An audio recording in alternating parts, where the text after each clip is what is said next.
ആമേൻ. ഞാൻ ഒന്ന് രണ്ട് വിസിറ്റേഷനുകൾ നിങ്ങളുടെ ശ്രദ്ധയിലേക്ക് പെട്ടെന്ന് കൊണ്ടുവരാം.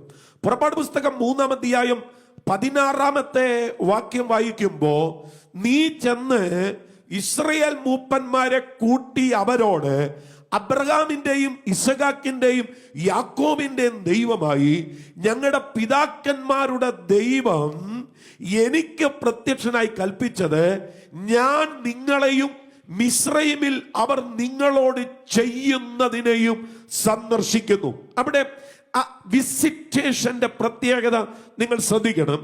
നീണ്ട 400-ൽ പരം വർഷങ്ങളുടെ അടിമത്വത്തിന്റെ ചങ്ങലയെ ബ്രേക്ക് ചെയ്യുന്ന ഒന്നാണ് ഈ ഭാഗത്ത് ദൈവത്തിന്റെ വിസിറ്റേഷൻ.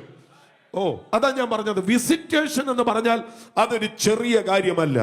അതാ ഞാൻ പറഞ്ഞ അത് ഹെവിയാണ്. ആ ഹെവി എന്ന് പറയുമ്പോൾ ഒരു മുൾപ്പടർപ്പിന് തീ പിടിച്ചിരിക്കുന്നു, പക്ഷെ അത് വെന്തുപോകുന്നില്ല. മുൾപ്പടർപ്പിന് തീ പിടിച്ചിരിക്കുന്നു, വെന്തുപോകുന്നില്ല. ആ കത്തുന്ന തീക്കകത്ത് നിന്ന് ഒരു ശബ്ദം പുറപ്പെടുകയാണ്. വാസ്തവത്തിൽ മോശ ഭയപ്പെട്ടു പോകത്തക്ക വിധത്തിൽ ഹെവി ആയിട്ടുള്ള ഒരു കാര്യം തന്നെയാണ് അവിടെ സംഭവിക്കുന്നത്. അവിടെയാണ് മോശ വിലാപ്പുറത്ത് കൈയിട്ടത്. കൈയെടുത്തപ്പോഴത്തെ കൈ കുഷ്ഠമായിരിക്കുന്നു. വീണ്ടും മോശ വിലാപ്പുറത്ത് കൈയിട്ടു, പുറത്തെടുത്തപ്പോൾ കൈ സൗഖ്യമായിരിക്കുന്നു. അവിടെയാണ് മോശ വടി താഴെ ഇട്ടത്. വടി താഴെ വീണപ്പോൾ അത് പാമ്പായി.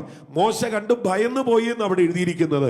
ഞാൻ മനസ്സിലാക്കുന്നത് മരുഭൂമിയിൽ ഒത്തിരി പാമ്പിനെ കണ്ടിട്ടുള്ള ആളാണ് മോശ. പക്ഷെ ഈ പാമ്പ് സാധാരണ പാമ്പല്ല, ഇത് ഭയപ്പെടുന്നത് പോലെയുള്ള ഒരു പാമ്പാ. അതിന്റെ വാലിൽ പിടിച്ചു, അത് വീണ്ടും വടിയായി മാറുകയാണ്. ആ വിസിറ്റേഷൻ അവിടെ കൊണ്ടൊന്നും തീരുന്നതല്ല. നീണ്ട 40 വർഷത്തെ മുറിവുകളെ ദൈവം സൗഖ്യമാക്കുന്ന ഒരു വിസിറ്റേഷൻ ആണത്. എന്തുവാ 40 വർഷത്തെ മുറിവെന്ന് ഞാൻ പറയാ?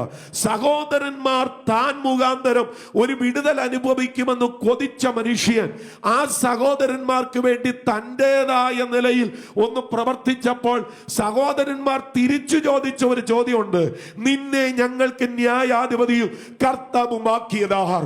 ഫറവോന്റെ കൽപ്പനയേക്കാൾ കൊട്ടാരത്തിൽ നിന്നുണ്ടായ ആ സൈനിക നീക്കത്തെക്കാൾ ഒരുപക്ഷെ മോശയെ വേദനിപ്പിച്ചത് സഹോദരന്റെ ചോദ്യമായിരിക്കും. 40 വർഷമായി അകത്തുകൊണ്ട് നടന്ന മുറിവിനെ സൗഖ്യമാക്കിയ വിസിറ്റേഷനാണ് മോശയെ സംബന്ധിച്ചിടത്തോളം ദൈവത്തിന്റെ പർവ്വതമായ ഹോരേബിൽ ഉണ്ടായത്. ഇന്ന് രാത്രി ഇവിടെ ഇരിക്കുന്ന വ്യക്തികളെ നോക്കി ഞാൻ ആത്മാവിൽ പറയാം, എന്റെ പ്രിയപ്പെട്ടവരെ, ആമേൻ, ഹോരേബ് മറ്റു ചിലരെ സംബന്ധിച്ച് ആമേൻ പ്രത്യേകിച്ചൊന്നും തോന്നത്തില്ലായിരിക്കാം. എന്നാൽ മോശയെ സംബന്ധിച്ച് ആന്തരിക മുറിവുകളുടെ സൗഖ്യമാണ്. ഞാൻ ചിലരെ നോക്കി ആത്മാവിൽ പ്രവചിച്ചു പറയാ, നിങ്ങൾ ഏത് വിഷയവുമായിട്ടിരിക്കുന്നുവോ ഇന്ന് രാത്രി നിങ്ങൾക്കൊരു വിസിറ്റേഷൻ ഉണ്ടായാൽ ആ വിസിറ്റേഷൻ നിമിത്തം നിങ്ങളായിരിക്കുന്ന ഏത് പ്രോബ്ലമാണോ അതിൻ്റെ മേലൊരു പരിഹാരമുണ്ടാകും. വിശ്വസിക്കുന്നവരുണ്ടെങ്കിൽ കരമൊന്ന് അടിച്ച് ആത്മ നിറവിൽ കർത്താവിനെ ഒരുമിച്ചൊന്ന് ആരാധിച്ചാട്ടെ. നിങ്ങൾ വാ തുറന്ന് പറഞ്ഞുകൊള്ളണം, എനിക്കൊരു വിസിറ്റേഷൻ വേണം, എനിക്കൊരു വിസിറ്റേഷൻ വേണം. അബ്രഹാമിന്റെ മുൻപിൽ മമ്രയുടെ തോപ്പിൽ ദൈവത്തിന്റെ ഒരു വിസിറ്റേഷൻ ഉണ്ടാകുകയാണ്. എന്താ ദൈവത്തിന്റെ വിസിറ്റേഷന്റെ അവിടുത്തെ പ്രത്യേകത? 99 വയസ്സ് അബ്രഹാമിന്, 90 വയസ്സ് സാറായിക്ക്. സ്തോത്രം. ആ വിസിറ്റേഷനിൽ ദൈവം പറയുകയാണ്, അടുത്ത വർഷം ഈ സമയമാകുമ്പോഴേക്ക് ഞാൻ വരും, നിനക്കൊരു സന്തതി ഉണ്ടാകും. നീണ്ട 25 വർഷങ്ങളുടെ കാത്തിരിപ്പ് ഒറ്റ വിസിറ്റേഷൻ അകത്ത് തീർന്നത്.